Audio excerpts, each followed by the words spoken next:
And joining us now is Karin von Hippel. She's a senior fellow with the International Security Program at the Center for Strategic and International Studies in Washington, D.C. Karin, you just got back from helping monitor the election situation in Afghanistan. How did the security situation affect the vote? Right. Well, it affected the vote in extraordinary ways. I mean, first of all, just as monitors, we were not able to visit most parts of the country. I was with the NDI delegation, the National Democratic Institute for International Affairs, and we were in only 19 of 34 provinces. And so we were not able to monitor everywhere. And even in the places where we really were stuck to monitoring the places that were deemed safer. And so even our observation reports will be slightly skewed towards the safer parts. And so they really did have a tremendous impact. And you know, there was a piece in the Washington Post today saying that in many provinces, almost no women turned out, which seems to be, you know, a big step backwards from the presidential elections of 5 years ago. What can the Afghan government do to combat Islamic fundamentalist attacks on women's rights?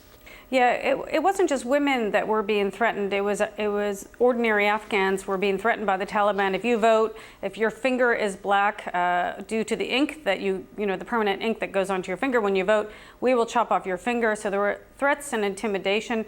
They couldn't even find enough women to man the polling stations. And so they were talking about using old men or young boys, which of course wasn't acceptable. So we heard that up to 600 polling centers that were for women weren't allowed to open at all. Of course, the security was a big factor, but I also think voter apathy was another factor that prevented many people from going to the polls. People were fed up with a corrupt government. They didn't think things were going to change, and many people thought Karzai was going to win no matter what happened. Okay, well let's talk about General McChrystal's assessment. Reportedly that America and NATO will need to send more troops. Surprising to you? It isn't surprising. We have a long way to go to make Afghanistan safe, especially in the south and the east.